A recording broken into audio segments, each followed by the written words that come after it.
Hey guys, Chris again from ClassicVWBugs.com, and in this tip I want to talk to you about tune-ups, getting ready for the spring, and breaking in your brand new engine. I came across a great article in VolksWorld magazine just recently when I was going through my archives in December of 08 issue. I'm actually going to scan these pages for you and have you download them by PDF off of my website under this video link. But I came across a great video on breaking in your engine, or a brand new rebuilt engine that you have maybe bought, or maybe you put together yourself. There's a critical point there where you want to do basically another oil change and valve adjustment after about 300 to 500 miles after you break in that engine when you're driving it around. At the initial startup, when you first get your engine in the car, I would say after the first 25 minutes or say maybe 25-30 miles of running the engine, you want to do a quick oil change. And then after that, once you get to about the 300-mile part, anywhere between 300 to 500 miles, that's when then you want to do basically a valve adjustment and then an oil change as well. Now, as I was reading the article in VolksWorld magazine that I'm showing you right here, they like to do the oil change after your car is pretty much all warmed up. Once your car is warm, you want to jack it up, and then you want to be able to drain the oil, because when it's warm, all the oil and all the impediments and all the particles that might be inside the oil, metal shavings or whatnot, will be coming out. If it's cold, it might take a really long time for all the oil to come out, and some of those leftover particles might still be left in the engine, and you don't want that. So you want to do that when the car is warm. Now you want to let the car sit at that point, because then you want to adjust the valves, and the valves have to be adjusted when the car is cold. So I would come back maybe an hour or two later to then adjust the valves. Now what I have here, here's a brand new head that's going on one of our rebuild engines that we're doing. And when you pop the cap off, there'll be a bar there that holds the rocker cover on. You pop that off, and then what you're going to see is here, it'll be all bolted together like that. As you can see, when you look at the article, you'll be able to read that as well and see what to do. But you want to take the rocker arm off, and then there's going to be 4 head studs here, and you're going to want to retorque them. If you have 8mm studs, you want to torque them to about 18 pounds. And then if you have 10mm studs, you want to torque them to about 23 pounds. And you don't want to go any more than that, because you could actually jeopardize cracking the head, and you don't want to do that. So that's the one thing you want to do. Once you torque them, put the rockers back on, and then you start adjusting the valves. There's a great video out there by my bud Rick Higgins in Florida, by the Bug Me videos, and General Maintenance Volume 1. I recommend for all VW owners out there to get this DVD. It's just, he does a great job of doing general maintenance on your bug. He shows you how to adjust the valves, adjust your points, timing, etc. So I would definitely pick that up. But when you're adjusting your valves, if you have a 36 horsepower motor, you want to adjust the valves, and you get yourself a feeler gauge, kind of like I have here. It has all different gauges on it. 4 thousandths is for the 36 horsepower motors.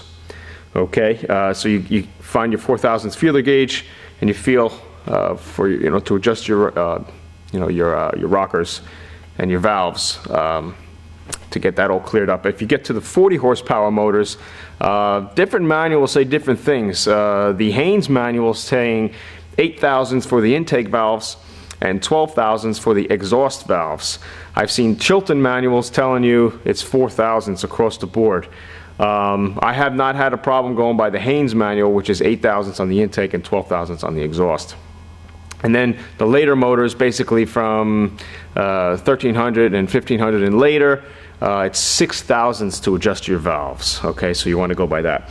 And then going back to the oil change, I usually get a new oil change kit, which you have here, like I have here. You get a new screen, and they all sell the gaskets with all your copper washers and whatnot, and you want to change that periodically as you do your maintenance on your car. I did just read an article that somebody is making now silicone gaskets, which actually don't have to be changed as often as the paper gaskets that we get from local stores. So that's that one. Now on to oil. Now, as you can see here, this is the type of oil that I've been using in my Volkswagens. I usually like to just pick a brand and stick with it. I like to think that, today's oil is much better than the oil that was offered on the market, back 20, 30, 40 years ago. So much of what's on the market today is fine for your Bug. Remember, these are simple engines. But there's a lot of debate on the internet of what weight to use in your Bug. I've never had a problem with a 1040 motor weight oil. Or some people use straight 30 weight oil.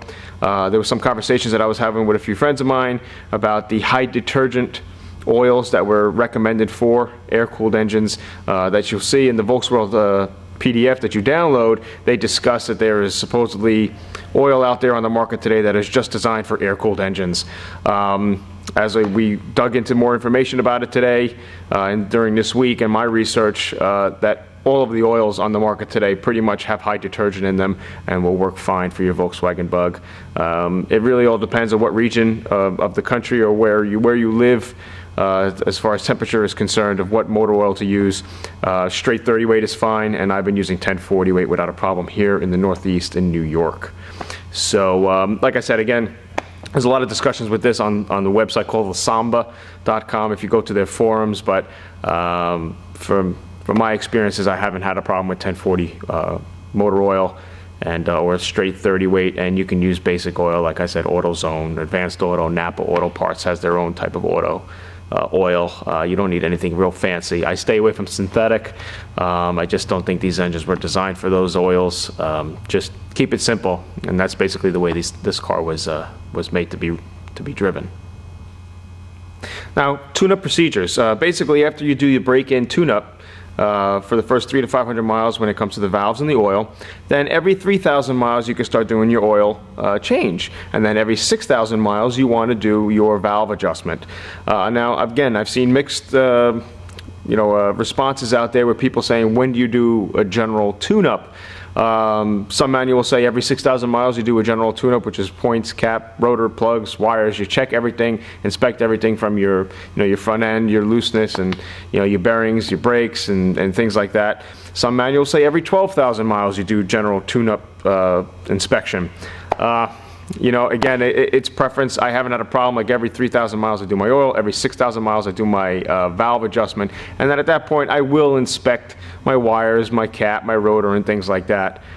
Just on a precautionary note. But usually at the 6,000 point, I don't have to really do some of those changes. 12,000 miles, that's when I notice I need to make some of the changes and upgrade some of the your general tune-up things like your points and your plugs and your wires and your things like that.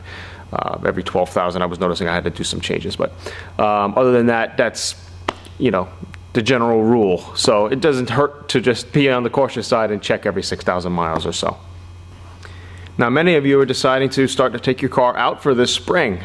It is now 2011 and I am in March, and the weather right now on St. Paddy's Day is about 60 degrees, and tomorrow's supposed to be 70. Of course, I want to start driving my Bug right now. But before you get out of the garage, you want to do, a general look over again. Check the air pressure in your tires, check your fluids, check your plugs, your cap, your rotors, all those things, and make sure you are up to snuff and your car is ready for the road. If it's been sitting all winter, you definitely want to do a checkup on the car overall to make sure the car is in good driving condition and you are ready for the road. Also, smell your gas.